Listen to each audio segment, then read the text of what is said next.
ಶಿಡ್ಲಘಟ್ಟ ಸಮಸ್ತ ನಾಗರಿಕ ಬಂಧುಗಳಿಗೆ ಗೌರಿ ಗಣೇಶ ಹಬ್ಬದ ಶುಭಾಶಯಗಳು. ನನ್ನ ತಾಯಂದಿರು, ಅಕ್ಕ ತಂಗಿಯರಿಗೆ ತವರು ಮನೆಯಿಂದ ಅರಿಶಿನ ಕುಂಕುಮ ಉಡುಗೊರೆ ನೀಡುವಂಥ ವಿಶಿಷ್ಟವಾದಂಥ ಹಬ್ಬ. ಎಲ್ರಿಗೂ ಸಹ ಆ ಮಹಾತಾಯಿ ಸೌಭಾಗ್ಯವನ್ನು ನೀಡಲಿ.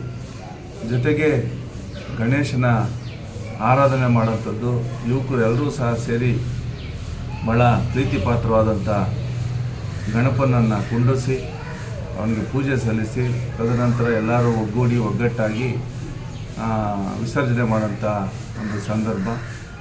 ಗಣೇಶನು ಸಹ ಎಲ್ಲರ ವಿಘ್ನಗಳನ್ನು ದೂರ ಮಾಡಲಿ, ಸಮಸ್ಯೆಗಳನ್ನ ದೂರ ಮಾಡಿ ಮೊದಲ ಪೂಜೆ ಅವನಿಗೆ ಸಲ್ಲುತ್ತದೆ. ಆ ನಿಟ್ಟಿನಲ್ಲಿ ಈ ಹಬ್ಬದಿಂದ ನಮ್ಮೆಲ್ಲ ಸಮಸ್ಯೆಗಳು ದೂರ ಆಗಿ ಅವನ ಆರಾಧನೆಯೊಂದಿಗೆ ಎಲ್ಲರಲ್ಲೂ ಸುಖ, ಸಂತೋಷ, ನೆಮ್ಮದಿ ತರಲಿ ಅಂತೇಳಿ ನಾನು ಎಲ್ರಿಗೂ ಸಹ ಶುಭ ಹಾರೈಸ್ತೇನೆ. ಧನ್ಯವಾದಗಳು.